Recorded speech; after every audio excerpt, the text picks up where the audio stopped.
Matiota, juiz do trabalho substituto deste egrégio tribunal. Indago da ilustre relatora, doutora Silvia, se nós podemos... ela está aqui. Se nós podemos fazer o pregão conjunto dos números 1, 4 e 5.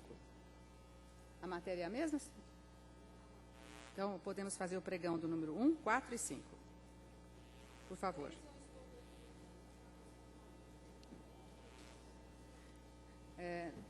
Vossa Excelência não está falando ao microfone, desculpe. Nos 3 processos, eu estou deferindo, uma vez que não há prejuízo para a jurisdição. Está autorizando para residir fora da sede, Suas Excelências, os juízes Eduardo José Matiota, a juíza Juliana Ferreira de Moraes e juíza Gerte Baldomera de Catalina. Estão todos de acordo ou há alguma divergência? Aprovado, decisão unânime. O processo número 2 foi retirado de pauta em razão do pedido de desistência do interessado. Processo de número 3. Processo 51.581.58 de 2012. Assunto: recurso em face de despacho da douta presidência deste tribunal, que determinou a rescisão do contrato SCL-CT número 65 de 2011, aplicou as penalidades de multa compensatória e de impedimento do direito de licitar e contratar com a União, com descredenciamento no SICAF. Requerente Transpolix Ambiental Serviços de Limpeza Pública e Privada Limitada. Indago da senhora relatora, desembargadora Silvia, se trata de despacho dessa presidência. Ai, ai, ai, ai. 9 de janeiro, 12 de junho. Eu acho que não. Posso dar uma Não, em olhada? 2 de julho de 2012, o desembargador presidente à época adotou o parecer, então não é... Pois não, então com a palavra a desembargadora Silvia para o voto. Pois não, eu estou conhecendo do recurso, no entanto, estou negando o provimento, uma vez que restou claro nos autos que houve descumprimento de cláusulas contratuais relativamente à empresa ora requerente. Eu já distribuí o voto aos colegas. Vossa Excelência está propondo, portanto, negar provimento? Negar provimento. Pois não. Alguma divergência, algum pedido de esclarecimento? Decisão unânime. Processo número 6.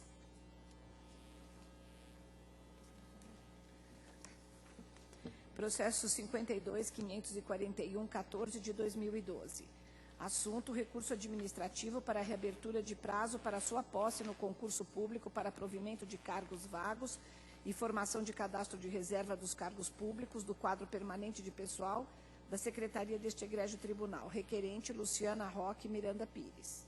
Com a palavra a desembargadora Silvia. Também distribuí o voto a todos os colegas. Neste caso aqui, houve o chamamento para que a pessoa requerente tomasse posse e ela deixou transcorrer em autos o prazo, alegando posteriormente que não havia recebido a notificação, mas há nos autos prova disso, daí porque eu estou negando o provimento ao ato. Sua Excelência propõe negar esse provimento. Indago se há algum pedido de esclarecimento, alguma divergência. Senhora Presidente, eu quero registrar minha divergência, porque eu entendi não ter sido a comunicação de forma conclusiva, eu acolheria o pleito inicial. Acolheria o pedido? Pois não. Divergência, portanto, do desembargador. Alguém mais? Não. Apenas, portanto, decisão por maioria, negou-se provimento. Processo número 7. Processo 52.543.81 de 2012. Assunto: recurso em fase da decisão exarada pela Comissão de Avaliação de Desempenho, no recurso previsto no ato GP número 9 de 2009, referente à avaliação de desempenho do período de 10 de janeiro de 2011 a 28 de novembro de 2011. Requerente Osmar Iannuzzi, servidor deste egrégio tribunal. Com a palavra a desembargadora Silvia. Também já distribuí o voto. Aqui é uma questão, uma insurgência contra a avaliação efetivada. No entanto, não prospera a insurgência, uma vez que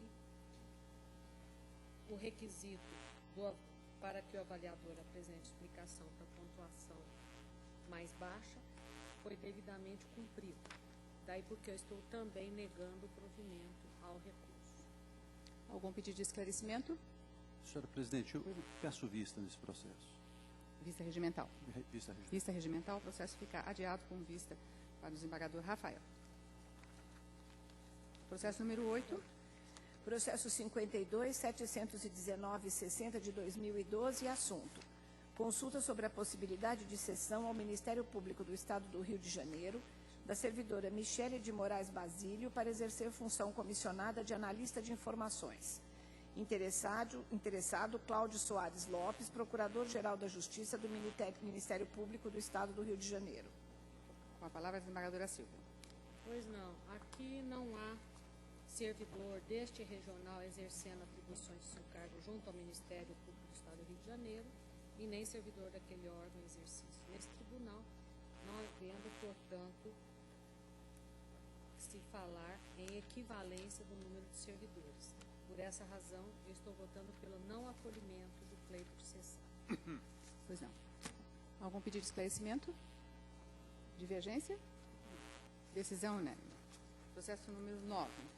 Processo número 9. Processo número 1/52 de 2013, assunto: recurso administrativo contra a decisão que anulou a sua remoção para o Egrégio Tribunal Regional do Trabalho da 15ª Região. Requerente Flávia Luciane Lopes dos Reis, servidora deste Egrégio Tribunal. Para este julgamento está inscrito para sustentação oral o advogado César Rodolfo Sasso Linelli.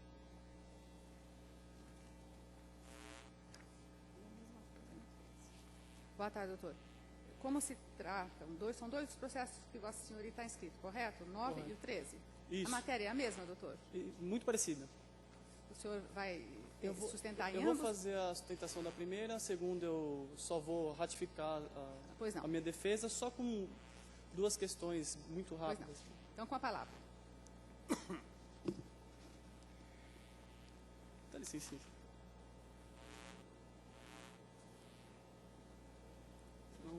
O microfone aqui vai me prejudicar. Bom, cumprimentando a todos os presentes, os embargadores, os servidores, advogados, o Ministério Público, eu falo aqui em nome de uma servidora do Tribunal Regional do Trabalho, a senhora Flávia Luciane Lopes, que teve a remoção por permuta deferida ao TRT da 15ª Região em fevereiro de 2011. Essa remoção foi considerada nula pela presidência desse tribunal e é esse o motivo do recurso. Antes de adentrar as principais questões que eu gostaria de pontuar, eu gostaria apenas de trazer um histórico. A requerente ela fez o pedido em 2010 de remoção por permuta, foi deferido em fevereiro de 2011. E desde fevereiro de 2011, ela trabalha no Fórum Trabalhista de Assis, que está localizada a 500 quilômetros da capital. Essa remoção ela foi feita por permuta, ou seja, veio uma servidora da 15ª Região para São Paulo e essa servidora recorrente foi para a 15ª Região. Em 2012, essa servidora que permutou com a recorrente logrou aprovação num concurso público aqui do TRT de São Paulo e tomou posse, está exercendo um cargo de analista judiciário aqui no TRT de São Paulo. Por essa situação, a Diretoria-Geral da Administração entendeu que haveria quebra de reciprocidade e recomendou à presidência dessa corte que anulasse o ato administrativo de remoção, concedido, repito, em fevereiro de 2011.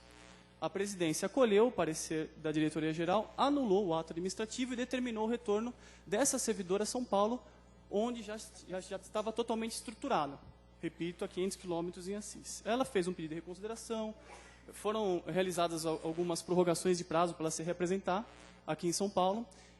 O pedido de reconsideração e o recurso administrativo consta, inclusive, a necessidade de uma remoção, inclusive por sua própria saúde, e foi indeferido. A reconsideração foi indeferida, o que possibilitou o manejo do recurso administrativo com pedido de efeito suspensivo.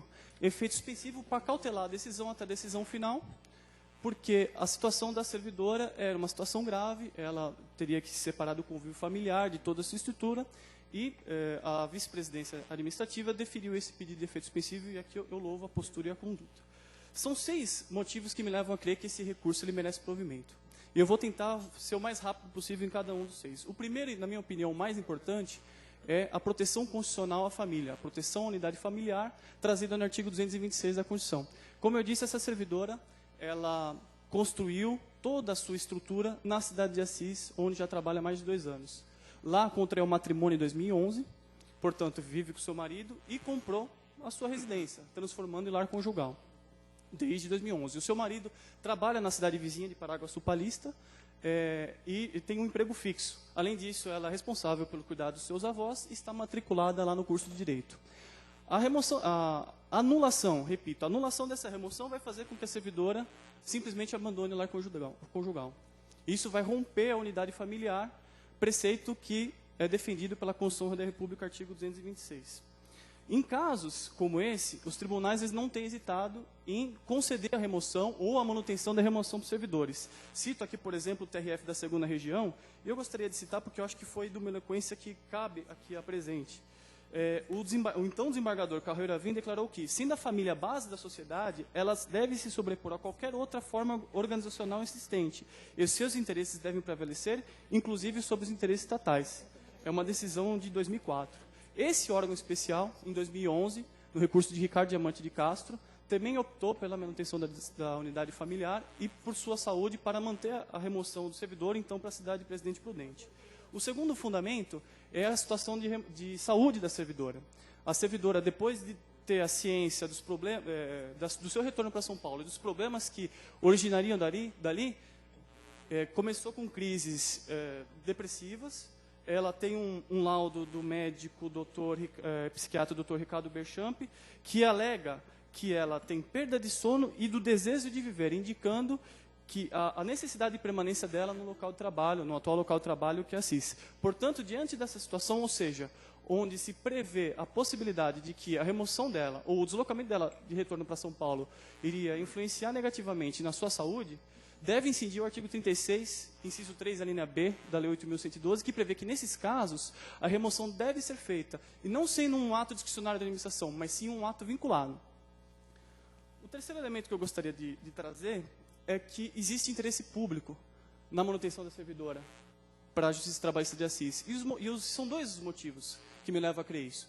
Primeiro que, assim que as autoridades do TRT da 15ª Região tiveram conhecimento de que ela seria deslocada para São Paulo, eles se manifestaram prontamente dizendo possuir interesse e que a servidora era essencial para o serviço público lá no TRT de Assis, da 15ª Região. E o segundo é um fato muito simples. O Tribunal Regional de São Paulo não vai perder a força de trabalho da servidora que veio, porque essa servidora passou no concurso público e hoje ocupa um cargo aqui no TRT de São Paulo. Mais do que isso, e aqui eu gostaria de abordar um aspecto do ponto de vista de forma do ato administrativo. O ato administrativo de remoção, ele foi feito com conformação com a legislação então vigente à época. Ele foi adotado em 2011 e então foi respeitado a Constituição Federal, Lei 8.112, regime jurídico único, a Lei de Carreira do Judiciário, dos servidores, que é 11.416, e especialmente o ato número 20 do Conselho Superior de Justiça e Trabalho, que regulamenta a remoção do servidor público. E nesse ato administrativo, não prevê que quebra de reciprocidade gera a ilegalidade do ato administrativo.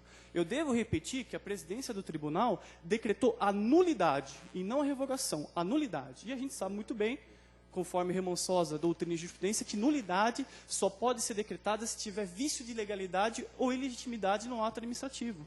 E não foi isso que aconteceu. Não há nenhum vício de ilegalidade ou de ilegitimidade no ato administrativo que concedeu a remoção para servidor em 2011. Vejam que a legislação à época não previa a quebra de reciprocidade como critério de ilegalidade do ato administrativo. Para finalizar, os dois últimos argumentos têm relação direta com esse. O primeiro é a questão do direito... Você pode concluir, por gentileza, doutor? Seu Posso. prazo já está exaurido. Direito adquirido, conforme é dito, ela conformou todo o ato administrativo à legislação à época e não foi observado devido ao processo legal. Foi tomado o ato administrativo sem antes oportunizar à servidora o direito de manifestação, que afronta o artigo 53 e 54, de segundo da Lei 9.784 de 99, que regula o processo administrativo do âmbito da administração pública federal. São essas minhas considerações e desculpa o estouro no meu período. Constatado que, na verdade, a decisão que anulou a remoção é de minha lavra, eu me dou por impedida para funcionar nesse processo e passo a presidência à ilustre desembargadora Hilma.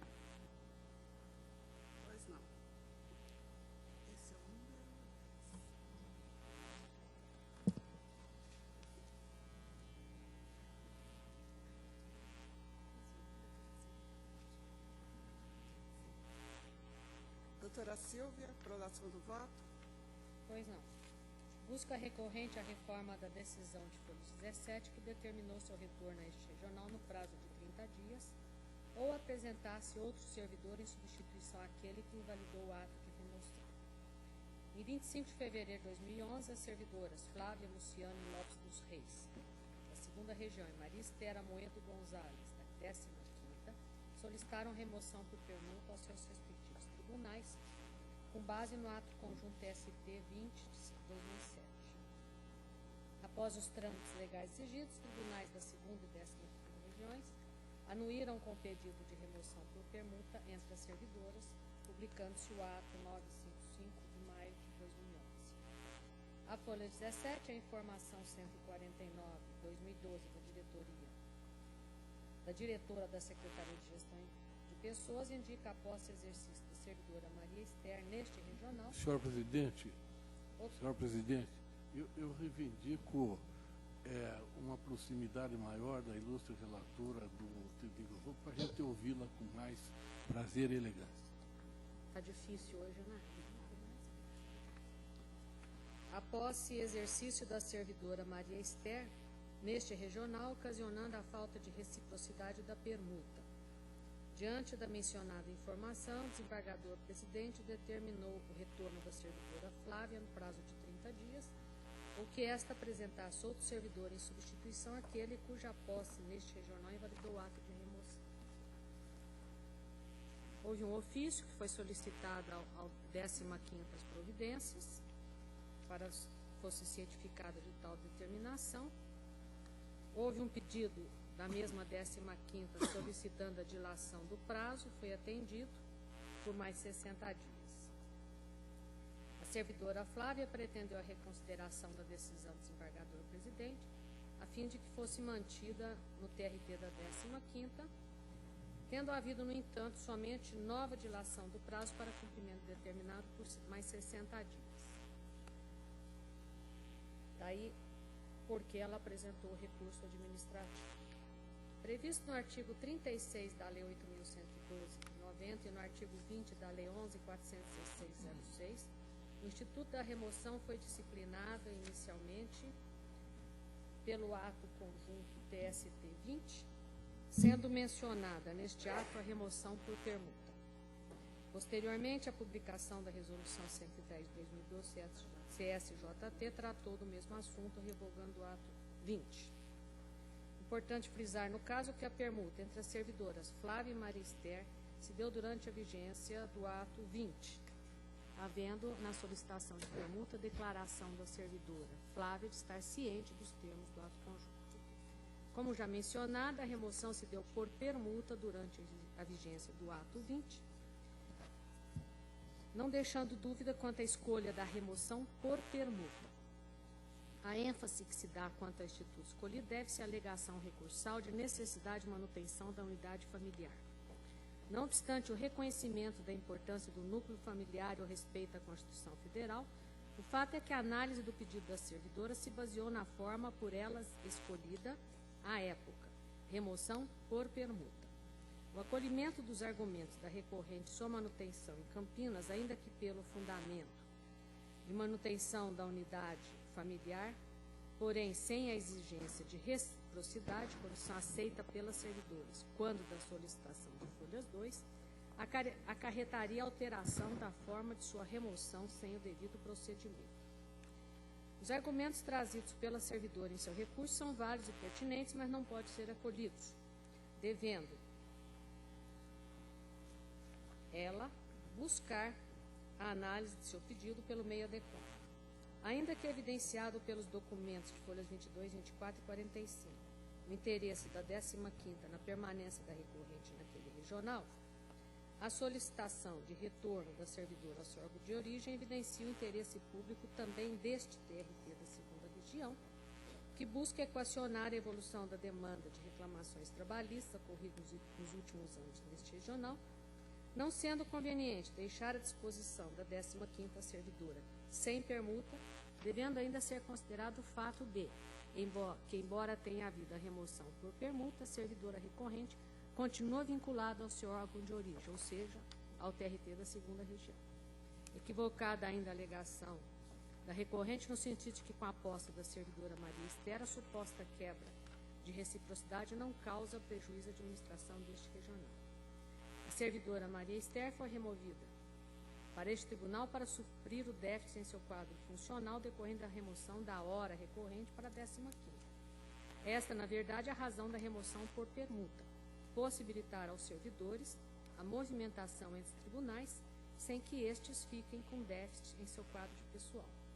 No entanto, a posse da citada servidor neste regional se deu pela vacância do cargo de outro funcionário, ou seja, tomou posse em vaga que surgiu pela exoneração, demissão, promoção, readaptação, aposentadoria, posse em outro cargo ou falecimento de outro servidor, que não é recorrente, o que ocasionou concomitantemente a quebra na permuta e o déficit no quadro funcional deste regional, demonstrando prejuízo à administração.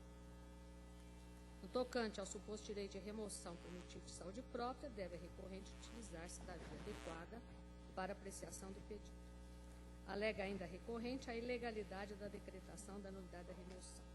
Ainda que inicialmente tenha-se utilizado a forma nulidade da remoção, que somente ocorreria nos casos de ilegitimidade ou ilegalidade, o fato é que o ato conjunto 20, em seu artigo 10, define a remoção por permuta como deslocamento recíproco de servidores com anuência das administrações envolvidas. Ou seja, a remoção por permuta exige o deslocamento recíproco de servidores e, havendo a quebra da reciprocidade, desaparece a figura da permuta. Neste caso, o ato administrativo possui condição para sua eficácia, qual seja a reciprocidade de servidores. Quebrada esta reciprocidade, o ato administrativo continua perfeito, válido, mas perde sua eficácia pelo implemento da condição resolutória, quebra da reciprocidade. Aqui eu, inclusive, cito Maria Helena Diniz, no Código Civil anotado, exatamente relativo a essa condição resolutiva. E cito também o artigo 19 do ato conjunto 20, que dispõe que o vínculo com o órgão de origem mantém conjugados os artigos 10 e 19, afasta-se a tese recursal de ato jurídico perfeito e direito adquirido à altura. Ainda que o ato de remoção por permuta tenha obedecido todos os requisitos exigidos pela norma vigente, estava sujeito à condição de reciprocidade de servidores, não existindo direito subjetivo incorporado definitivamente ao patrimônio jurídico da servidora, se desaparece a condição necessária para a eficácia do ato. Ainda que tenha passado a exercer suas funções na 15ª, em virtude da permuta, tal se deu sob a condição de reciprocidade, estando a recorrente vinculada ao seu órgão de origem, ou seja, a 2ª região. Não se trata de invalidar o ato pelo advento de norma mais rigorosa, mas a obediência dos termos da legislação vigente na data do ato e que serviu de fundamento para a remoção por permuta. Não cabe ainda a alegação de ausência do devido processo legal. Não houve, como afirma a recorrente, a decisão deste regional em anular a remoção da servidora e proceder seu deslocamento. Como já mencionado, havendo a quebra da reciprocidade, condição imprescindível para a remoção por permuta, e sendo a recorrente servidora deste regional, houve a solicitação para que retornasse ao tribunal de origem em cumprimento ao dispositivo no ato conjunto que deu origem à permuta das servidoras e cujos termos estavam ambas cientes. Importante frisar, por fim, que foi dada a oportunidade à servidora recorrente de apresentar outro servidor 15ª em substituição àquele que, pela posse exercício neste regional, invalidou o ato de remoção por permuta. Assim, não existindo mais a necessária reciprocidade na remoção por permuta à vida, e sendo a recorrente servidora vinculada a este regional, deve retornar para exercer suas funções nessa 2ª região, daí porque eu estou negando o provimento ao recurso. É este o voto.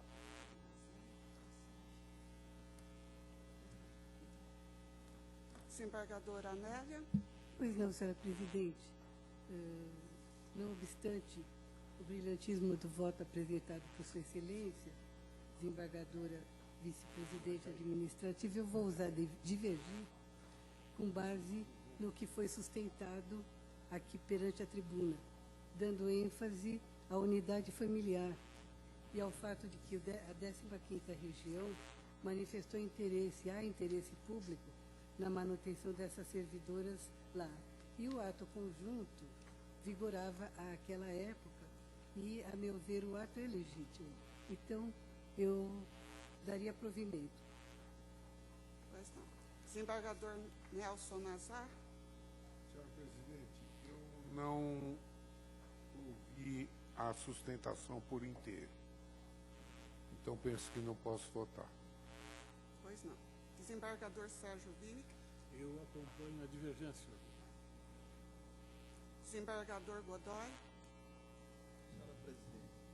Senhora Presidente, com a devida vênia da eminente relatora, eu também vou me filiar ao pensamento da desembargadora Anélia, por entender que a reciprocidade é condição para a permuta no momento em que ela ocorre. E aqui eu até aventaria uma hipótese, apenas para raciocinarmos sobre isso, que comentávamos aqui com o desembargador Vidigal. Imagine que uma permuta foi feita e 20 anos depois, um dos servidores morre.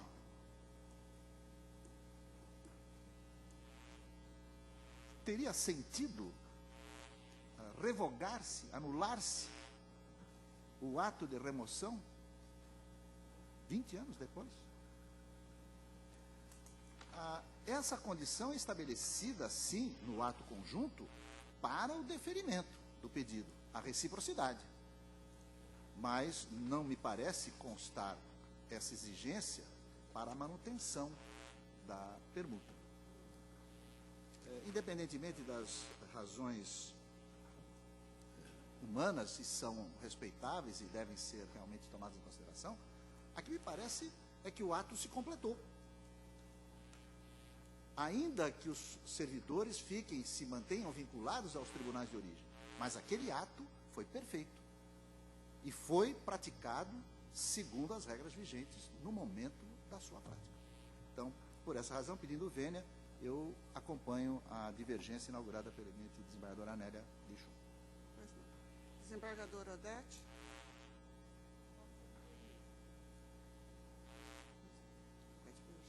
Desembargador Fernando.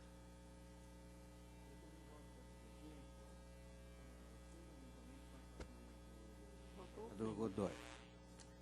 Desembargadora Maria Inês. Senhora Presidente, eu gostaria de pedir à senhora relatora um esclarecimento, porque do voto, o que eu entendi, e peço desculpas se entendi de modo equivocado, essa permuta foi aprovada pelos dois tribunais, né, de acordo com este ato conjunto. O que me causa espécie é que ela foi completada, quer dizer, a dona Flávia foi para a 15ª, a dona Esther veio para a 2ª região.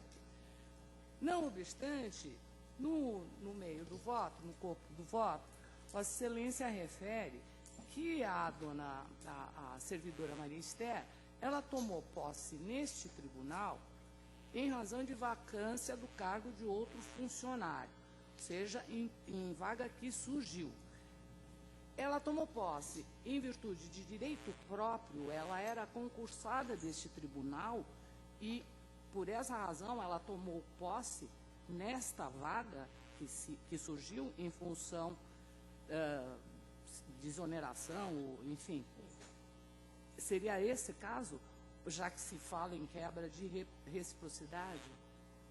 Porque não consta este detalhe no voto, diz apenas que ela tomou, se deu pela vacância, mas não que ela tivesse... Mas aí é outra vaga. Então, mas ela era concursada deste tribunal? Não sei, talvez analista e depois fez concurso para técnico, não saberia disso. Foi outro cargo que ela... Oficial de justiça, não sei. Não, porque me causa espécie porque se fala em quebra de reciprocidade. Então, em princípio, havendo a aprovação dos dois regionais, cada uma tomaria posse, presumivelmente, no lugar ou na vaga daquela que foi para lá. Se essa moça tomou posse aqui em função de vaga, não foi em razão da permuta. Não. Não teria sido em razão da permuta, nem de permuta da remoção por permuta e tampouco em razão de remoção, porque a remoção pura e simples não teria sido aprovada. Foi aprovada a remoção por permuta. Então, a dúvida que eu tenho é saber a que título ela teria tomado posse aqui. Se era por direito próprio, concursada que foi chamada independente daquele pedido anterior que ela teria feito, aquele requerimento, ela veio e tomou posse. Sim, quando ocorre a permuta, se alguém sai deste tribunal e vai para outro tribunal, o cargo dela aqui fica vinculado aqui. Eles chamam até de claro de lotação. Ninguém pode pegar esse lugar, fica vago aqui. Porque, exatamente em razão de ser deste tribunal. No caso da moça, eu esqueci o nome agora. Como é que ela chama? Da Esther. A Esther veio para cá, tomou posse Sim. em vaga. Não. E a dona Flávia foi para lá. Não, É o as que consta duas do voto. fizeram uma permuta. Sim. Depois, a Esther passou em um concurso aqui, um outro concurso. É porque isso não consta. Não consta. Ela era lotada lá, isso. Ela estava lotada lá, mas ela passou no concurso aqui, ó, e tomou posse. Se deu pela vacância do cargo de outro funcionário. Agora, eu não falei que cargo é, porque também não interessa. Está aqui nas folhas.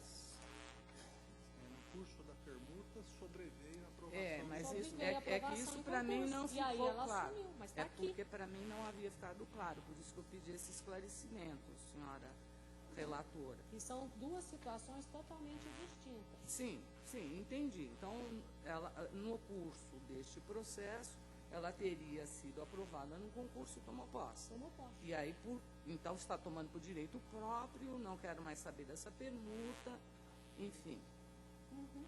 É isso que eu gostaria de saber. Porque esse caso realmente não é igual ao outro. Porque no outro uma foi e a outra não foi. Entende? São duas situações distintas. Então, à vista desse esclarecimento, senhora presidente, eu voto com a relatora. Desembargadora Tânia Pizarro. Voto com a relatora, senhora presidente. Desembargadora Mariângela. Com a relatora. Desembargador Rafael. Com a relatora. Desembargador Valdir. Eu voto com a divergência do provimento. Desembargadora Justirena. Desembargador Ariano. Um pequeno comentário. Essa resolução 20, atual 110, não sei por que razão, é ela quem cria essa situação de crueldade. Porque ela permite a permuta, mas é uma permuta provisória, não é uma permuta real, efetiva, porque garante ao que permutou a manutenção de todos os seus direitos e o seu cargo no tribunal de origem. Isso faz com que, na hipótese de o outro permutando, ou quiser voltar, ou falecer, ou acontecer alguma coisa, deixa de existir a permuta. Porque permuta é um vai e o outro vem. Se um vai e o outro não vem, não tem mais permuta. Então, quem anulou a permuta é o próprio funcionário, o outro, que retornou por qualquer razão. O que acontece se o tribunal, eu sei que existem casos vários de falta de reciprocidade, inclusive no deferimento de remoções. Mas o que acontece? Se o tribunal permite que se feche os olhos à regulamentação, que não é boa, é ruim, mas se ela não for observada, o tribunal perde um funcionário para sempre. Porque este cargo, ele está ocupado por aquele que está trabalhando lá no outro regional. E ele não pode ser preenchido aqui. E se isso acontece 1, 2, 3, 4, com tantos que tem por aí, toda sessão nós temos 2 ou 3, daqui a pouco nós não temos mais funcionário. Então, a situação eu analisei com muita atenção. É de extrema crueldade com a servidora Flávia. Mas, à vista da regulamentação que fundamentou o negócio que foi feito, não tem outra saída. Eu acompanho a relatora. Desembargadora Maria Isabel. Acompanho a senhora relatora. Desembargador Ricardo Ludovic. Com a divergência. Desembargadora Regina Duarte. Com a relatora. Desembargador Álvaro Noga. Com a divergência, até porque me parece que depois que ela tomou posse aqui, em razão da permuta, ela poderia sofrer qualquer daquelas consequências mencionadas no voto, tanto da senhora revisora, que lançou a divergência, a doutora Neve, como do doutor Godoy. Poderia morrer, inclusive, e aí como ficaria a situação? Mas ela resolveu entrar numa outra vaga aqui dentro do tribunal. Então, acompanha a divergência. Senhora secretária. Foram 9 votos negando provimento e 8 dando provimento. Então, por maioria de votos, foi negado o provimento ao recurso. Nos termos do voto da excelentíssima senhora desembargadora relatora, ficaram vencidos os excelentíssimos senhores desembargadores: Anélia Lichun, Sérgio Venique, Luiz Carlos Godoy, Odete Silveira Moraes, Fernando Sampaio, Valdir Florindo, Ricardo Ludovici e Álvaro Noga. E absteve-se de votar o excelentíssimo desembargador Nelson Nazar. Está proclamado o voto.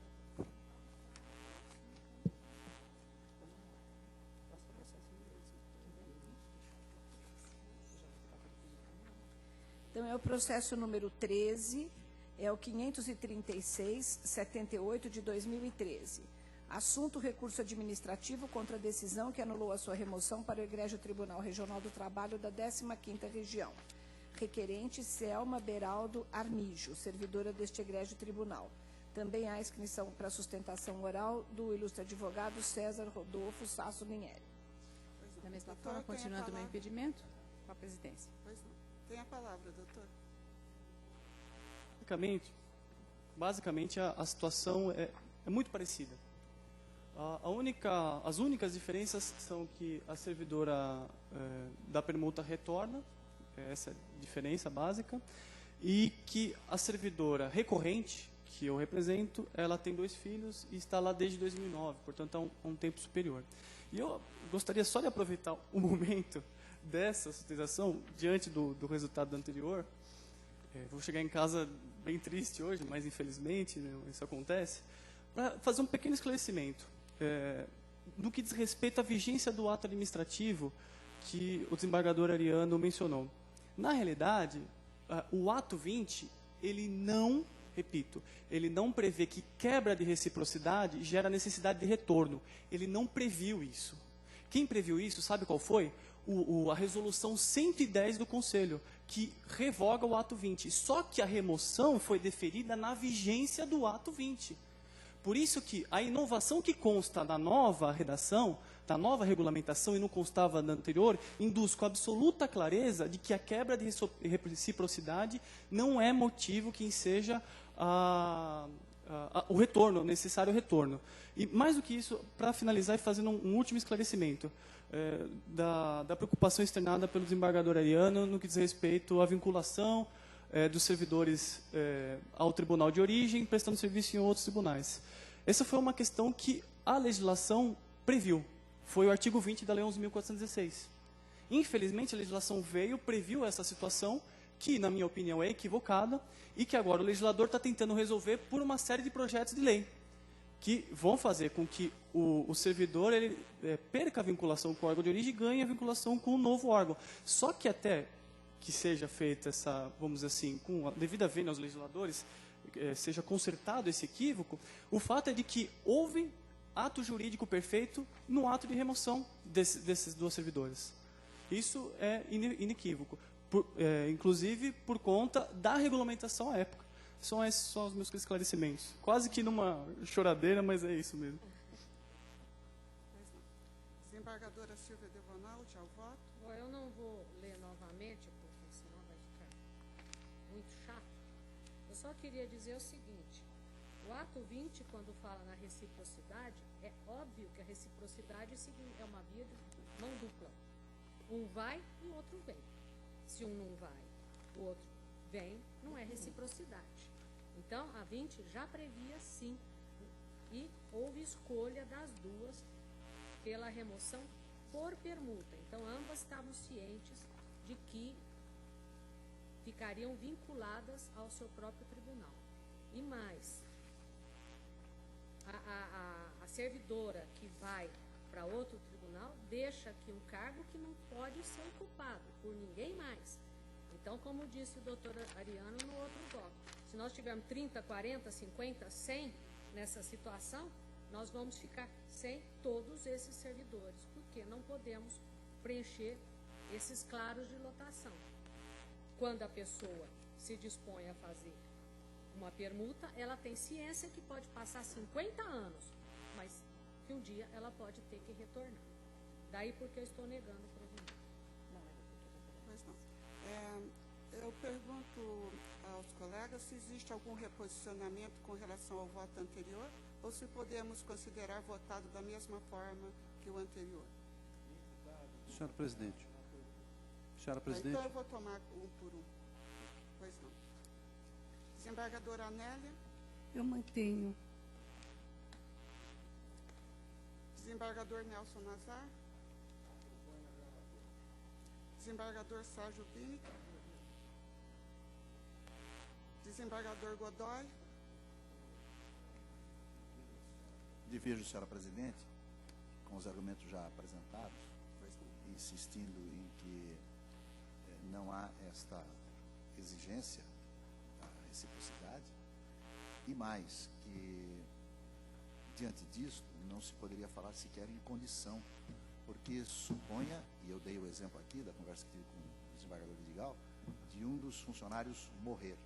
A morte é um acontecimento incerto quanto à data, mas certo quanto à sua ocorrência. Então não seria a condição. Desembargador Odete. Divergência, acompanha a divergência. Desembargador Fernando Sampaio. Desembargadora Maria Inês. Desembargadora Tânia Bizarro. Com a relatora. Desembargadora Maria Ângela. Desembargador Rafael. Senhora Presidente, esse processo, ele só parece com o anterior, mas ele não é a mesma coisa. Ele tem diferença substancial no que diz respeito ao fato superveniente à permuta. Essas duas servidoras fizeram uma permuta e estavam perfeitamente vivendo esta permuta, uma lá e outra cá. Quando veio, em novembro de 2008, a abertura de um concurso nacional de remoção pelo Conselho Superior da Justiça do Trabalho. Naquele processo que acabamos de votar, a remoção não se deu em função desse concurso aberto pelo CSJT. Neste caso, sim, foi pelo CSJT.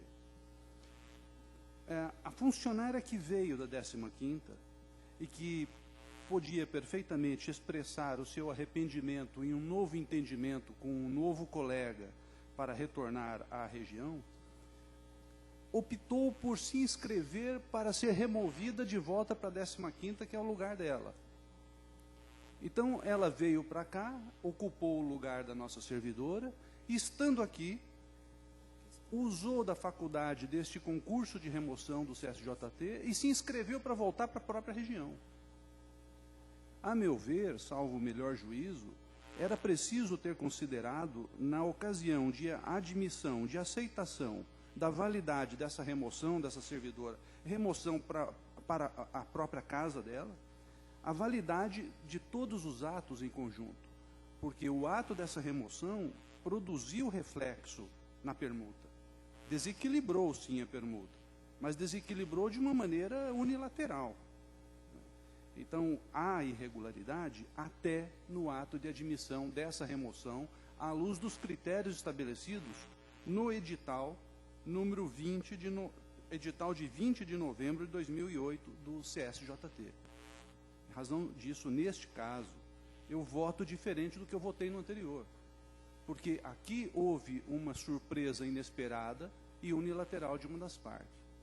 e uma admissão de um ato jurídico que é, no mínimo, questionável, um ato administrativo que é, no mínimo, questionável e que mereceria, esse sim, ser revisto. Então, voto, em primeiro lugar, para o sobrestamento disso, concessão de um efeito suspensivo, mantidas as condições conservativas desses estados jurídicos dos dois servidores e uma reavaliação da própria remoção, conjuntamente com a validade dessa permuta. Vencido quanto a isso, eu voto dando provimento ao recurso e mantendo a validade da estadia da funcionária, da lotação da funcionária na 15ª região. Desembargador Valdir Florindo. Eu também voto dando provimento e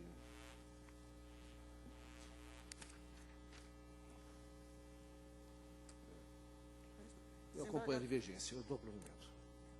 Mais alguma coisa? Desembargadora Juscelena. Desembargadora Ariane. Desembargadora Maria Isabel. Relatora. Desembargador Ricardo Ludovice. Com a divergência, doutora Anélia. Desembargadora Regina. Senhora presidente, eu vou pedir vista nesse processo. É possível? Pois não, sim. Desembargador Álvaro. Com a divergência. Pois não. Senhora secretária. Fica com pedido de vista para a desembargadora Regina Duarte. Tá, então, adiado.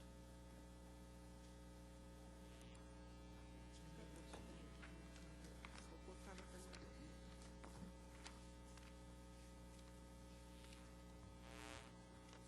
Ok? Próximo processo, podemos ver em conjunto os processos de número 10 e 11. O 10, processo 00844 de 2013, assunto concurso público destinado ao provimento dos cargos de analista judiciário. E o 11, 00929 de 2013, assunto concurso público destinado ao provimento dos cargos de técnico judiciário.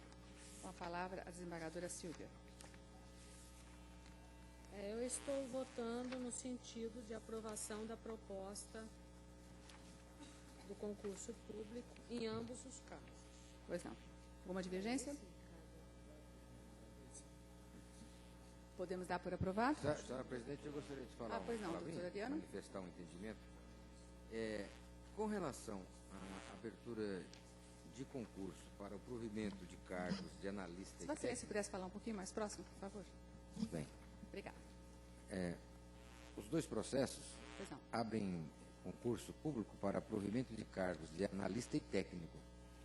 Quanto a isso, eu não tenho a menor questão a levantar, eu acompanho. Ocorre que a proposta contempla também a abertura de concurso para outros cargos que me parecem que talvez fosse o caso de serem apartados para serem objeto de uma outra deliberação, por algumas razões que eu levanto aqui, que é o meu entendimento, pelo menos. Nós temos aqui algumas atividades meio que estão um pouco inchadas, digamos assim, possuem cargos que, segundo o Tribunal de Contas, devem ser excluídos. Isso ocorre em várias, eu vou pegar um exemplo. A questão de a área administrativa, a especialidade de transporte, nós temos 7 a mais. Na especialidade de segurança, são 16 a mais. Copa, 2 a mais e apoio de serviços diversos, 2 a mais. Eu me informei e me disseram que o que ocorre é que nós temos mais cargos do que o Tribunal de Contas entende que seria permitido e adequado para esse tribunal. E a solução encontrada foi de aguardar a vacância, para não tirar essas pessoas hoje, ficar aguardando até que desocupem os cargos e se chegue à normalidade. Com relação a esse item transporte e segurança, eu falo um pouquinho mais porque eu estive envolvido numa análise dessa questão específica e eu apurei o seguinte, não só nós temos cargos a mais, como nós temos uma quantidade razoável de servidores que prestam esse concurso, prestam concurso para motorista, para segurança, e daí a pouco ele é transferido por um cargo em comissão, que não tem nada a ver com essa atividade. De tal sorte que hoje nós temos, só nesse setor, sem mencionar os 8, nós temos 68 servidores fora do seu cargo. Então, o funcionário presta concurso para motorista, que é nível médio, colegial, e daí a pouco ele é promovido, ele recebe um cargo em comissão. Esses cargos em comissão que estão sendo ocupados, alguns são da área judicial, digamos assim. O funcionário está lá, é assessor de juiz, assessor de desembargador, chefe de gabinete de desembargador. Até aí, creio que ele deva ter méritos para ocupar um cargo desse e exercer uma atividade dessa, porque nenhum juiz, nenhum desembargador traria um funcionário que não estivesse à altura daquele cargo. Mas nós temos aqui alguns que causam espécie. Temos 6 diretores da distribuição de feitos. Tem mais 6 auxiliar na distribuição. Temos 10 balconistas de vara. 9 auxiliar administrativo. E por aí vai. E, somando tudo aqui, eu encontrei 68 que prestaram um concurso de nível colegial, estão ocupando o cargo comissionado, sem dizer que essa área já tem uma quantidade a mais do que o permitido segundo o Tribunal de Contas. E me parece que abrir um concurso agora para provimento de mais cargos, que se nem cargo vago tem, seria botar mais lenha nessa fogueira. E eu pude constatar que até o último concurso, os servidores que foram aprovados como segurança no último concurso, há 2 anos agora, já não estão mais lá, já estão em outras atividades. Então, eu oponho uma pequena divergência, senhora presidente. Sou favorável à abertura do concurso para técnico e analista, mas para esses demais cargos, eu acho que precisaria haver uma recomposição. O tribunal, eu reconheço o esforço que essa administração está fazendo para regulamentar uma série de atividades, inclusive está fazendo um censo, está levantando, está tomando conhecimento. Eu creio que deveria amadurecer esse processo de terminar o censo, reorganizar, para depois se pensar em concurso para essas atividades. Essa é a minha posição. Pois não, eu só gostaria de esclarecer alguns dados que Vossa Excelência se refere.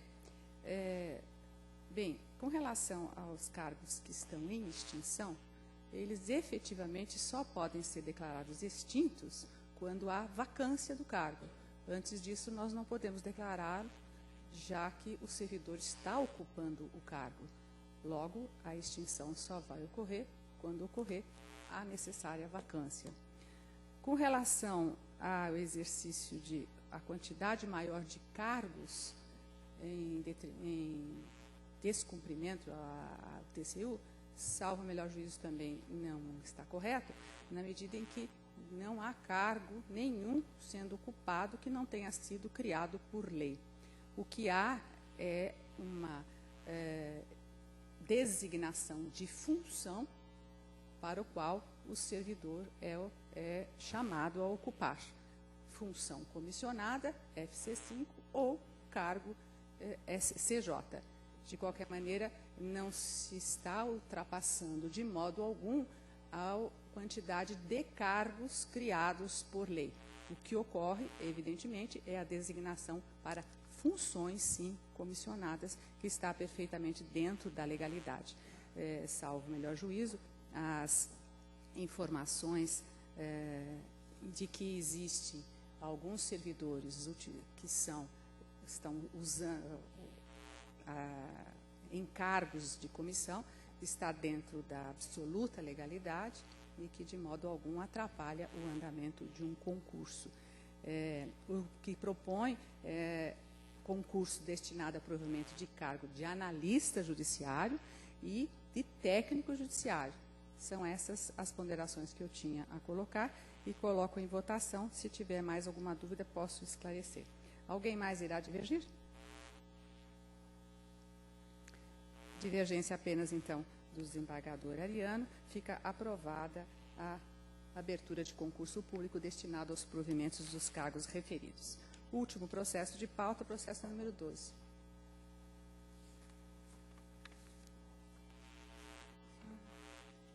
Ok. Comunico apenas que o desembargador Ludovic acaba de se retirar da sessão em razão de um comunicado muito triste do falecimento de sua mãe.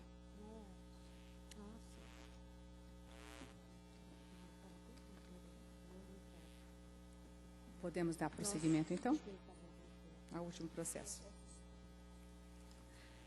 Processo 192/97 de 2013. Assunto: proposta para divisão da jurisdição do município de São Paulo. Requerente Maria Doralice Novaes, desembargadora presidente. Senhora presidente. Pois não. Pois não. Não dá para ouvir. E oficiada a família. Sem dúvida nenhuma. Muito bem lembrado, desembargador Vinick. Então, tenho certeza que todo o órgão especial se solidariza. Registramos o pesar, uma nota de pesar, e, evidentemente, oficiaremos a família enlutada. Obrigada. Senhora presidente, ainda dentro desta observação e desta questão de ordem, Vossa Excelência e os colegas sabem bem, eu resido em Santos e, se não me engano, a genitora do nosso colega era residente em Santos. É verdade. Então, se Vossa Excelência e os demais colegas me autorizarem, eu os representarei nesta noite no velório da mãe do nosso colega. Seguramente estão todos autorizados a isso. Muito obrigada, desembargador Godoy. Então, vamos ao último processo, processo de número 12. Com a palavra, a desembargadora Silva. Sou entusiasta dessa proposta. Divisão da jurisdição do município de São Paulo, se criando fóruns regionais. Eu estou votando no sentido de acolher a proposta. Alguém gostaria de se manifestar a respeito? Desembargador. Processo número 12, em que Sua Excelência, a ilustre relatora, propõe acolher a proposta. Com a palavra, o desembargador Rafael. Presidente Doralice, preocupação de Vossa Excelência quanto à descentralização é de extrema importância, de extrema pertinência. Todos os conceitos modernos apontam para a descentralização como um mecanismo mais eficaz. Até porque a descentralização aproxima a justiça ao jurisdicionado e, com isso, podemos esperar até um aumento do número de ações, o que é um dado extremamente positivo, que todas as vezes que a justiça está mais próxima ao jurisdicionado, mais acessível, mais transparente, o jurisdicionado procura mais a justiça e é de se esperar um incremento do número de ações. Não tenho em absoluto nenhuma divergência, a não ser enaltecer a grave preocupação de Vossa Excelência nesse assunto. Apenas fazer uma ou duas observações, sem conotação de divergência, apenas subcensura do melhor critério de Vossa Excelência e dos demais desembargadores, que primeiro, sobre a conveniência de, desde logo, estabelecermos uma divisão de jurisdição em 5 áreas, quando poderíamos, contrariamente, estabelecer que, uma vez instalado um fórum distrital, por exemplo, da Zona Leste, ficam atribuídas as competências em função dos CEPs específicos que se pode enumerar. Com isso, não mantemos uma divisão para as 5 áreas. Outra é essa expressão de vincular a jurisdição, aspas, aos limites territoriais de cada subprefeitura. É possível que uma subprefeitura seja extinta, é possível que ela seja ampliada, restringida, e pode haver problema na interpretação nessa delimitação. Melhor seria mesmo apenas em relação aos códigos de endereçamento postal, fixado pelo CEP basta, né? Sem vínculo com as subprefeituras. Era isso que eu tinha a dizer, senhor presidente. Doutora Silvia, gostaria de se manifestar? Não. Eu agradeço sobremaneira a importante colaboração de Vossa Excelência. Contudo, achei importante fazer essa divisão, porque nós já temos essas delimitações feitas pela subprefeitura e nós podemos utilizar os mecanismos que as subprefeituras utilizam em relação à delimitação.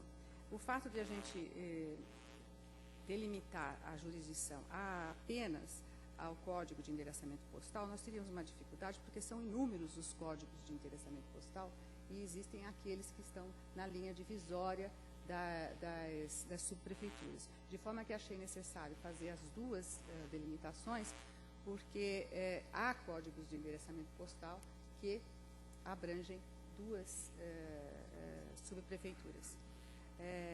Achei importante manter essa delimitação para a gente também não criar dificuldade com o jurisdicionado, que saberá de maneira mais adequada e sem confusão as delimitações relativas à subprefeitura. De qualquer maneira, coloco em votação e gostaria de ouvir quem mais gostaria de falar sobre o tema. Pois não, doutor Ariano? Eu já estou perturbando demais o ambiente aqui, mas eu vou falar mais um pouquinho. Um pouquinho mais perto do microfone. Não manifesto nenhuma divergência, só uma opinião aqui. Me parece que a proposta de resolução, no parágrafo único, ela comporta uma frase a mais. Ela diz que a apresentação das ações trabalhistas deverá observar os limites territoriais de cada subprefeitura. Eu acrescentaria, a partir da data de instalação e início de funcionamento de cada fórum regional. Porque eu penso que esses fóruns não poderão ser instalados todos no mesmo dia, na mesma hora. Sem dúvida nenhuma. Então, para que se evite algum problema... Por isso é que foi futuro, definido no artigo 2º que a definição da localização desses fóruns, que abrigaria cada região, seria ato próprio da presidência, por conta justamente dessa deliberação sobre a instalação dos fóruns. Então, mas o parágrafo único, ele diz parágrafo que já 2º. Publicado isso Artigo aqui... 2º, perdão, desculpa. O parágrafo único do artigo 1º. Uhum. Publicado isso aqui, já se segue a... Bom, pode ser. E também me pareceu, como nós não temos tantas varas assim para instalar, poderia se criar a Zona Leste e Zona Sul. E não sei até que ponto Zona Oeste comporta um fórum regional, mas eu também não tenho acesso aos estudos. É só um pensamento. Em resumo, eu acompanho a proposta de vocês. Eu já havia conversado antes com os senhores, e essa questão, na verdade, de especificação de cada uma das varas, de cada um do fórum distrital, pensava eu que a zona oeste e a zona central, que é o centro expandido, poderia abranger o Fórum Rui Barbosa. É claro que essa é uma questão que nós vamos deliberar em conjunto, nada disso será definido pela presidência sozinha. Hoje só seria essa proposta de autorização para que esses estudos fossem dele continuados, né, para que a gente pudesse, inclusive, dar início a uma contratação, a uma locação de um imóvel na Zona Leste, que me pareceu a primeira região mais apropriada. De qualquer maneira, eu estarei sempre ouvindo os senhores em qualquer ato que irei praticar em relação a essa questão. Hoje seria apenas e tão somente a autorização para eu continuar procedendo essa divisão.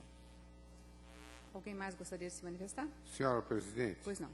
Eu quero felicitar Vossa Excelência pela iniciativa. Realmente isso vai abrir novos caminhos para a Justiça do Trabalho e não há alternativa. Tem que ser feito.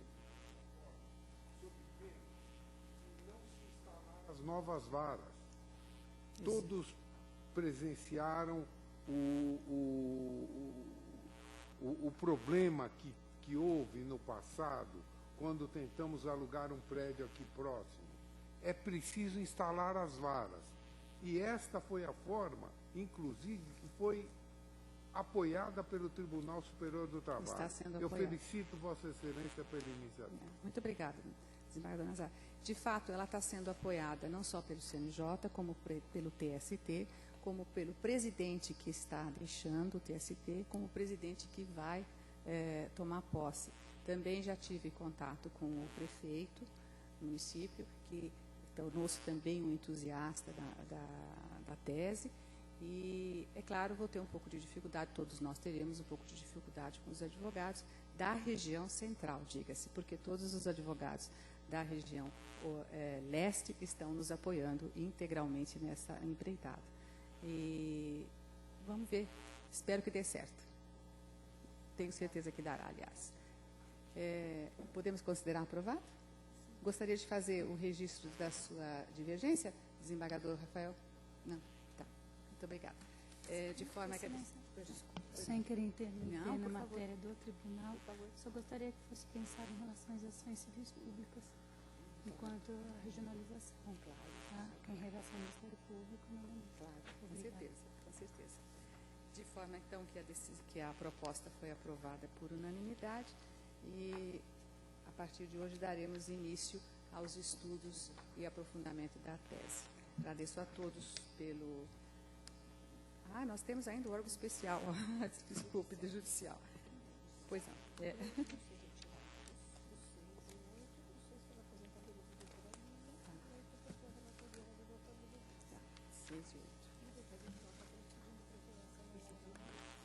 Então, eu declaro aberta o órgão especial judicial. Passamos de imediato ao julgamento dos processos, de preferência do doutor Vidigal, que já não está mais compondo o nosso órgão especial. Portanto, 11 e 12, né? Se Vossa Excelência me der preferência, eu também agradeço. Pois não. Serão retirados os de número 6, em razão da aposentadoria da doutora Lília Mazeu, e 8, em razão da saída do doutor Ludovice. Então, o início será pelo processo de número 11.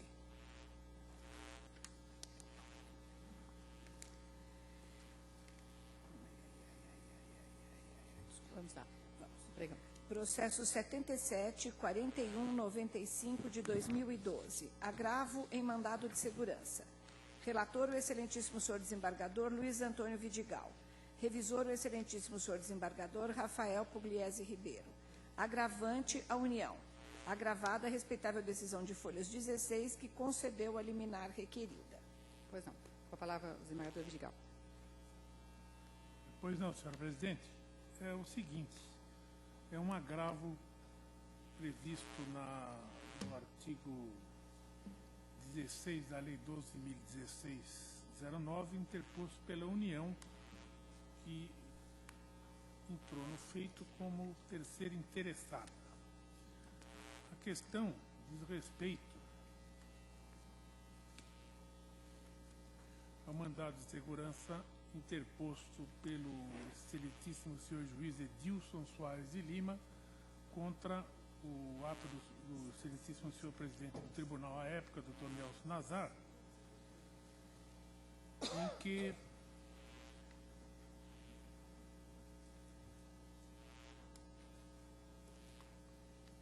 solicitou a retirada do site do tribunal o nome completo e matrícula do impetrante Edilson Soares de Lima associado ao subsídio efetivamente recebido, bem como valores de contribuição previdenciária, imposto de renda e demais descontos de caráter sigiloso.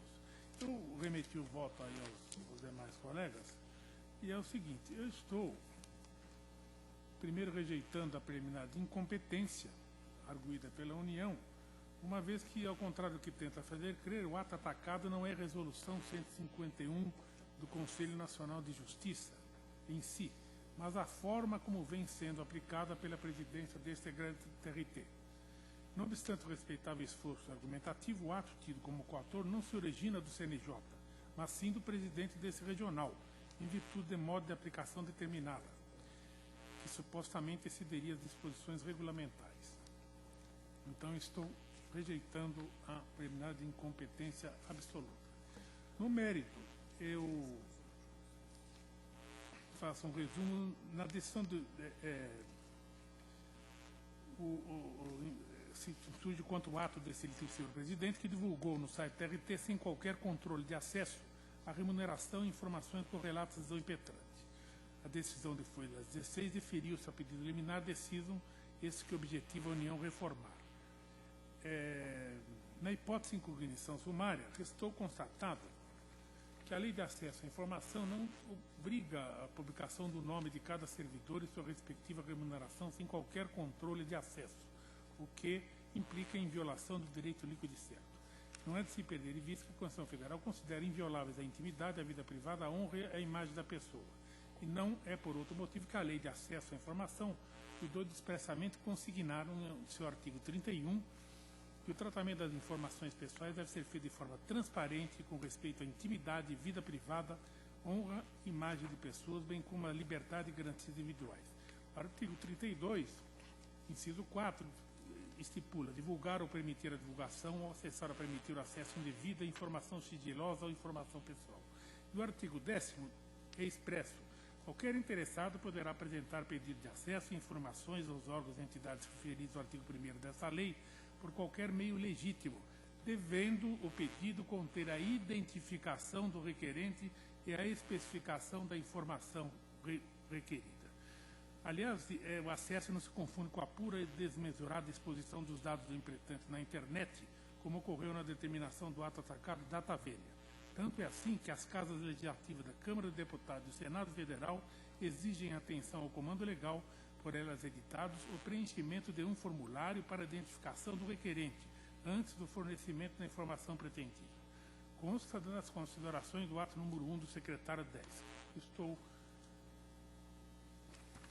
transcrevendo aqui, portanto, e não poder ser diferente, seja pela própria letra da lei, seja pelo dever de balizar a privacidade, intimidade e principalmente segurança dos agentes públicos, as decisões correlacionadas no corpo das razões de agravo. Além de não vinculantes, não se amoldam ao caso de análise. Ademais, mostram-se inócuas as digressões sobre ser a Resolução 51 do CNJ constitucional, eis que não é objeto direto da presente, sendo igualmente incipientes as questões correlatas ao receio do efeito multiplicador da decisão impugnada, eis que não ultrapassa as raias da conjectura. Portanto, eu estou negando o provimento ao agravo da União. Se prevalecer esse voto, o processo volta, que eu vou dar continuidade fazendo a remessa ao Ministério Público. Seu voto. Pois não. Com a palavra o desembargador Rafael. Acompanhe. Pois não. Claro, Vossa Excelência está se dando por impedido. O desembargador Rafael está acompanhando? Acompanha. Haverá alguma divergência? Decisão unânime. Processo número 12.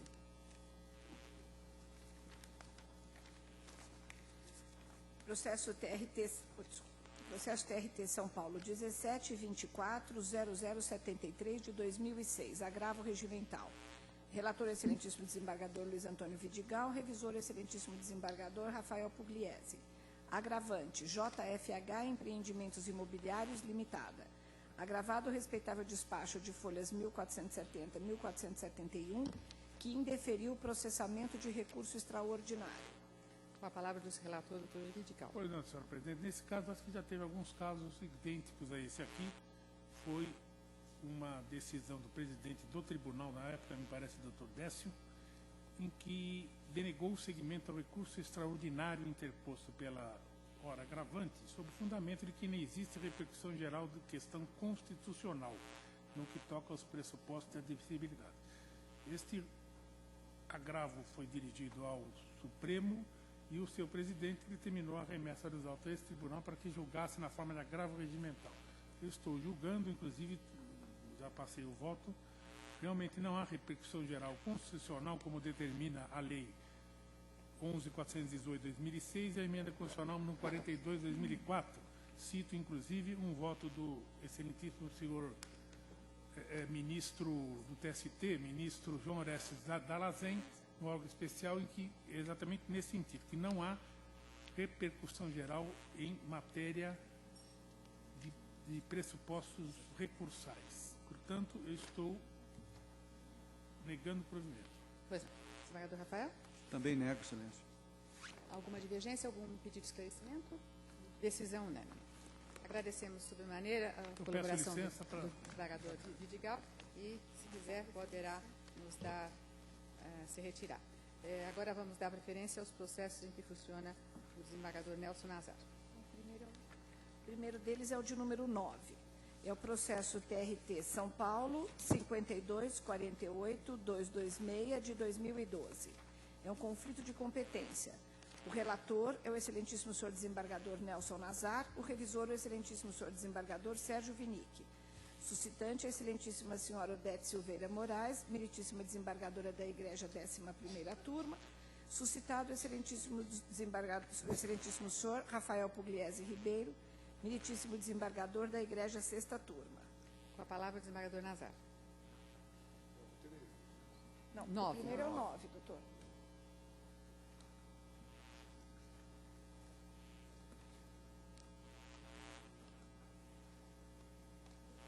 Conheço o conflito de competência justificada. Não obstante os argumentos apontados pelo excelentíssimo senhor desembargador Rafael Edson Pugliese, no sentido da existência da conexão entre a presente reclamação trabalhista e aquela distribuída à desembargadora Maria Aparecida Doença, que integrava a 11ª turma deste regional, já que as ações trazem como causa de pedir os mesmos fatos e fundamentos, não há como reconhecer, em caso, eventual prorrogação de competência por força de conexidade sustentável. Com efeito, as ações conexas são aquelas do artigo 103 do Código de Processo Civil. Eu cito doutrina de Cândido Rangel Dinamarco, apenas para resumir, e, portanto, senhora presidente, em vista do exposto, eu conheço do conflito negativo de competência e julgo procedente para declarar a competência do excelentíssimo senhor desembargador Rafael Pugliese Ribeiro para apreciação dos recursos interpostos na presente reclamação trabalhista. É o voto. Desembargador Sérgio Vinick? De acordo. De acordo. Desembargador Rafael está se dando por impedido? Sim. Pois não? A doutora Odete parece que também, não é? Haverá alguma divergência? Decisão unânime. Agora, os processos que vamos chamar são do 13 ao 17, onde funcionam como relatora a doutora Anélia e como revisor o doutor Nazar. Eu indago do doutor Nazar inicialmente se haverá alguma divergência nesses casos. Não. Doutora Anélia, podemos fazê-lo por em conjunto? Pois não.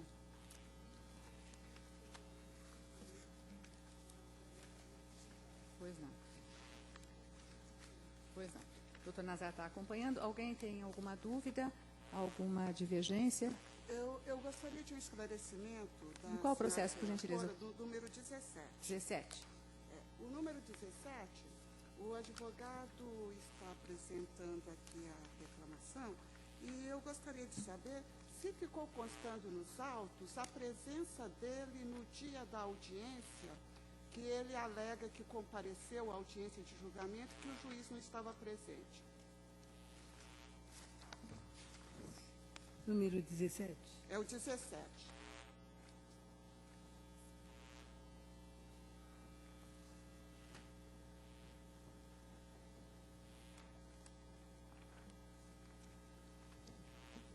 Bom, segundo o voto, a corrigente tomou ciência do ato impugnado em 6 de julho, conforme certidão de fora 107. Deixa-me ver aqui se eu estou equivocada. Pode ser que, mas me parece que não. Ah, não, desculpe-me, eu estou fazendo confusão com... Espera aí, deixa-me ver se é o 18.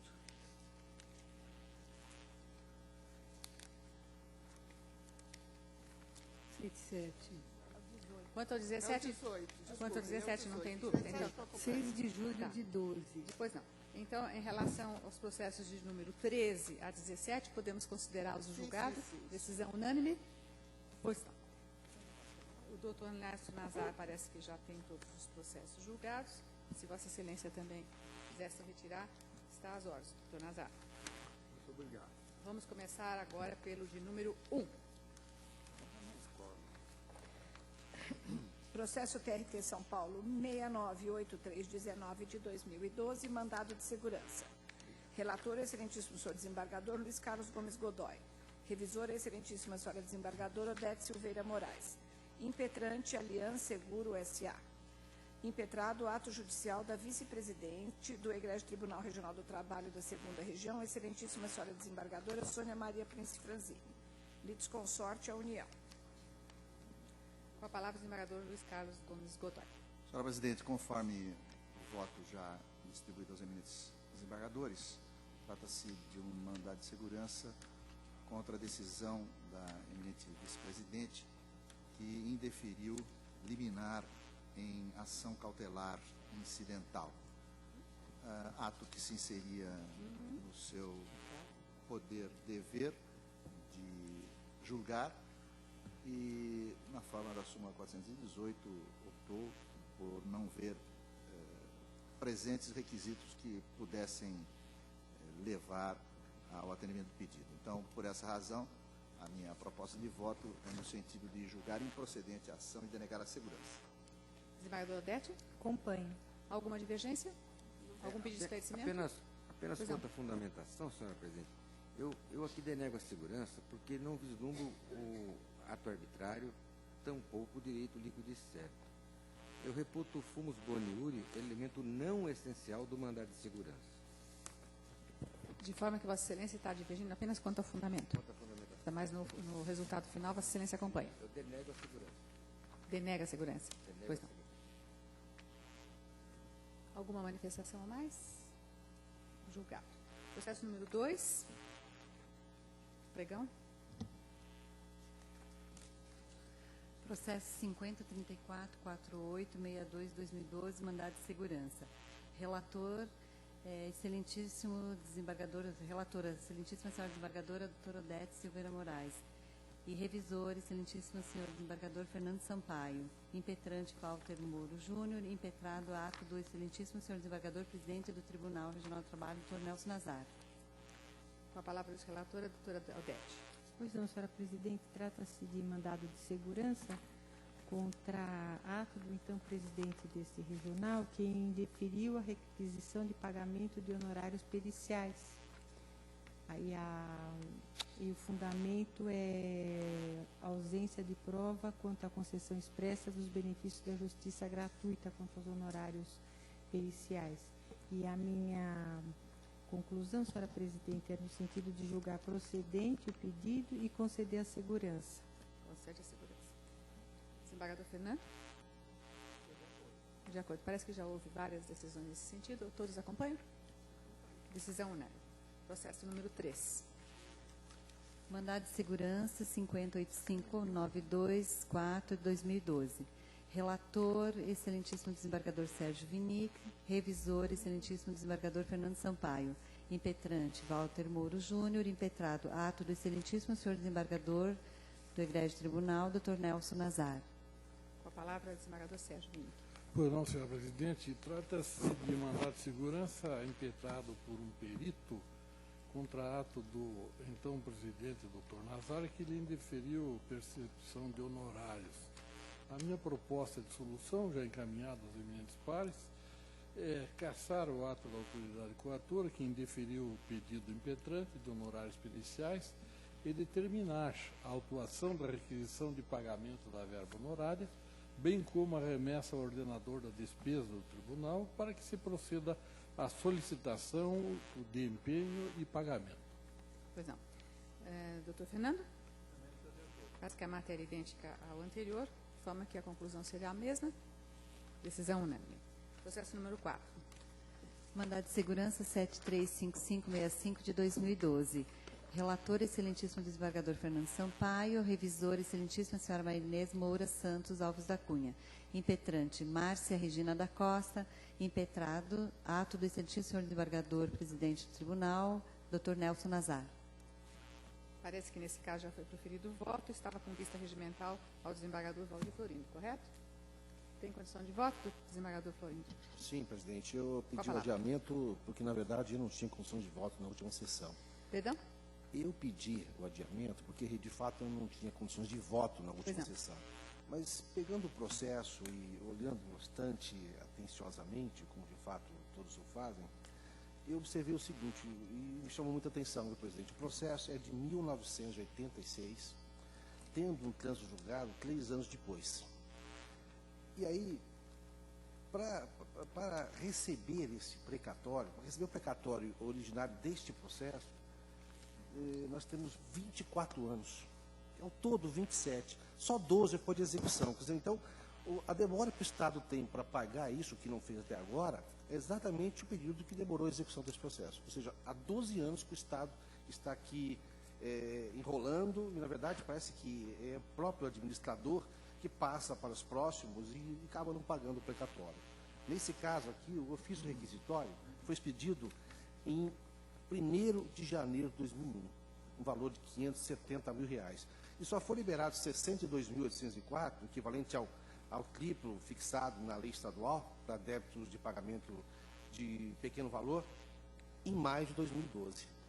Ou seja, isso chamou a atenção, porque não é possível demorar tanto tempo assim para se pagar um valor já reconhecido de tanto tempo também dessa demanda. Mas o curioso é que o relatório de folha 18 desse processo, a impetrante é portadora de câncer desde 2011, encontra-se em segmento oncológico.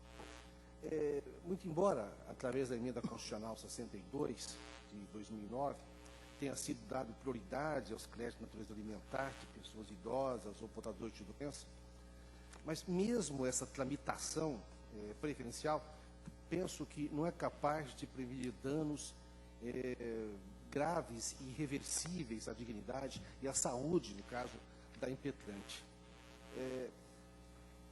A gente está muito em pauta discutir o que, sabe, falar que a demanda, a jurisdição tem que ser prestada num prazo razoável. É verdade, isso aí é uma garantia constitucional, mas eu não sei o que é razoável. Não sabemos o que é razoável porque não se tem um conceito ainda. Mas a gente sabe o que não é razoável. Não é razoável aguardar tanto tempo para receber um valor já reconhecido por trânsito julgado e tudo mais. Então, na verdade, eu penso que a jurisdição tem que ser entregue num prazo suportável. Suportável. E penso que a reclamante, no caso, a impetrante aqui, não suporta mais aguardar. A situação não permite mais aguardar. Então, aguardar essa tramitação do precatório, no caso dela, implicaria em negar o direito à própria vida, que é o que está em pauta. E também poderia significar uma ineficácia na prestação jurisdicional.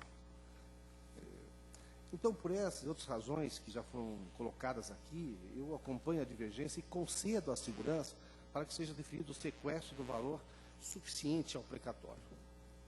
Pois não. Acompanha, portanto, a tese da divergência concedendo a segurança, né? Sim. Havia aguardado para votar a desembargadora Odete, a desembargadora Mariângela, a desembargadora Maria de Lourdes Antônio e a desembargadora Anélia Lichum. Doutora Odete, já tem condição de voto? O relator. Desembargadora Mariângela? Com divergência. Desembargadora Anélia? Com o relator. Com o relator. Denegando, portanto, a segurança, que foi a tese vencedora, vencidos os ilustres desembargadores Sérgio Vinick, Luiz Carlos Gomes Godoy, Ricardo Arthur Costa Trigueiros, Valdir Florindo e agora a doutora Mariângela. Decisão por maioria. Negou-se a segurança. Próximo processo, 5. Processo 85-60-32 de 2012, mandado de segurança. Relatora, excelentíssima senhora desembargadora Tânia Bizarro Quirino de Moraes. Revisora, excelentíssima senhora desembargadora Mariângela Muraro. Impetrante, Darcy dos Santos Peixoto. Impetrado, ato do excelentíssimo senhor presidente da comissão do 37º concurso público para provimento de cargos de juiz do trabalho substituto da 2ª Região, Dr. Wilson Fernandes. Com a palavra a desembargadora Tânia.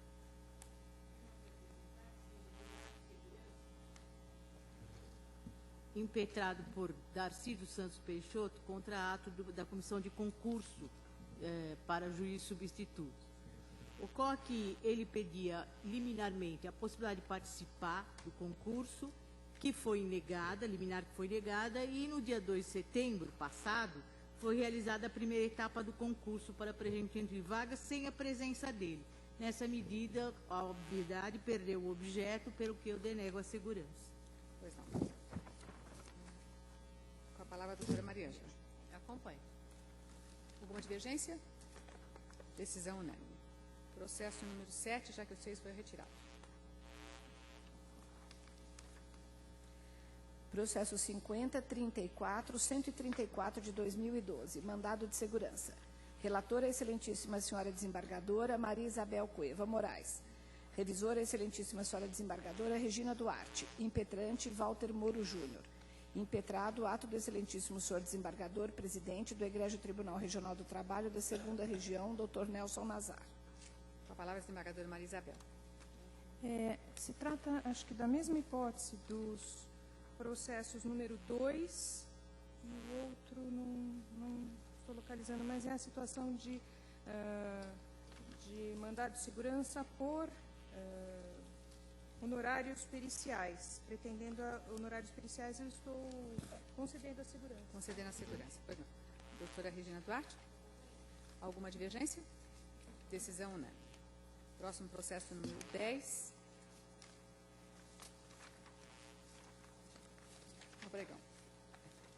Processo 51.06016 de 2012, agravo regimental e mandado de segurança. Relator, excelentíssimo desembargador Fernando Sampaio. Revisora, excelentíssima desembargadora Maria Inês Moura Santos. Agravante, Tainá Cirineu Martins. Agravado, a respeitável decisão de folhas 35, que indeferiu o pedido de medida liminar. Com a palavra, desembargador Fernando Sampaio.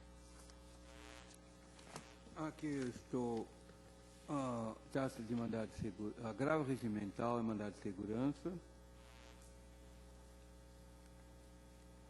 E eu conheço do recurso.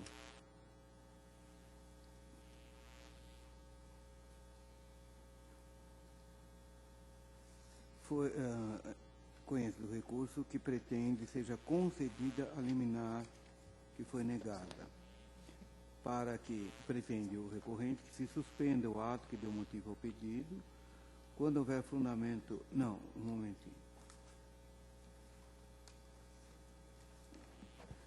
Eu estou mantendo a minha decisão anterior, no sentido de que não cabe a concessão imediata da liminar, porque não vislumbra a existência de fumos boniúria. É essa, em síntese, o voto. Desembargadora Marinês? Alguma divergência? Decisão unânime. Os processos seguintes, do 18 até o 24, são agravos regimentais da Corregedoria, em que a relatora é Sua Excelência Corregedora doutora Anélia e o revisor doutor Sérgio Vini. Doutor Sérgio, apenas uma indagação. Vossa Excelência terá alguma divergência? Nenhuma? Podemos jogar? Doutora Doralice, apenas o 18, caso aí, né? Eu queria aquele esclarecimento no 18. Apenas, tá. Por favor. Então, apenas com relação ao 18, que a desembargadora Rilma busca aquele esclarecimento, não sei se Vossa Excelência se lembra, será que a senhora, Vossa Excelência, se ela não tiver condição de esclarecer, eu peço vista, porque aqui a questão é o seguinte, me parece que o resultado seria exatamente a conclusão a que chegou a senhora relatora, se evidentemente o advogado não se fez presente na audiência. Agora, se ele se fez presente, eu considero que não pode ser enfrentada da forma como foi enfrentada a matéria. Porque quando se faz uma marcação de audiência com a determinação de que a sentença seja publicada em audiência, consciência já das partes a partir de então, o jurisdicionado tem todo o direito de comparecer, de ter aquela audiência realizada, até porque ele poderia apresentar oralmente ou as alegações finais. Então, aí o encaminhamento, eu acho que seria de outra forma. E mesmo que prevaleça o voto da desembargadora com o meu entendimento com relação à conclusão, eu faço restrição com relação à fundamentação. Quando diz que o fato de ter sido publicado, mesmo que seja por via de outros meios, que isso daí, por si só, não causaria mais prejuízo à parte. Porque prejuízo causa sim, porque em alegações finais, ele poderia ter alegado uma série de ocorrências, até como, por exemplo, se for o caso, a questão da prescrição, a questão de nulidade processual, e como ele foi cientificado de que teria aquela audiência, ele teria que ter a oportunidade de estar presente e participar de todos os atos processuais até se chegar à aprovação da sentença. A situação que o juiz coloca de que é normal na justiça se prolatar sentença sem que esteja presente, é válido para o caso em que não se determina que a sentença seja publicada na forma do provimento. Quando se diz que é na forma do provimento, o juiz tem que estar presente sim, e consignar na ata que as partes estavam ausentes, se realmente a parte esteve presente para cumprir a determinação da publicação na forma do provimento, realmente isso é uma questão que precisa de ser averiguada. Nós não podemos fazer vistas grossas a isso, porque é jogar por terra toda uma construção jurisprudencial para as audiências unas, certo? Para as audiências unas, mesmo aquela que se dar uma audiência em prosseguimento para a publicação de sentença. Então, é por esse motivo que eu queria saber desse esclarecimento. Senhora... Se por um acaso não for possível, eu peço vistas. Senhora Presidente, é o processo 52.480, não é? Correto, número 18 da pauta. Pois é o seguinte, eu examinei este processo e determinei o arquivamento. O que é intempestivo, a meu ver, é o agravo regimental, porque ele entrou com um agravo regimental fora de tempo. Agora, se é para entrar no mérito do que já foi decidido, me parece que não poderíamos, porque o agravo regimental deu entrada intempestivamente. Mas, de qualquer forma, eu lerei para os senhores o que foi definido na decisão anterior. Vamos ver se a desembargadora Hilma tem condição de voto? Com esses esclarecimentos, eu fico satisfeita. Fica satisfeita? Fico. E acompanha o voto, Sua Excelência? Acompanho. Com restrição somente à fundamentação, porque pelo não conhecimento. Eu não concordo com algumas colocações que foram postas, mas no resultado eu acompanho. Pois não. Pelo não conhecimento, portanto, decisão unânime? Ok. Do 18, decisão unânime. Do 19 ao 24, agravos regimentais, em que relatora é a desembargadora Anélia, revisor do desembargador Sérgio. Como não há divergência, gostaria de saber dos senhores se há um pedido de esclarecimento, alguma divergência para ser manifestada nesses processos. Podemos considerá-los julgados. Obrigada. De forma que, encerrado a sessão do órgão especial, agradeço em demasia a presença, a colaboração e a paciência de todos os senhores. Até a próxima sessão.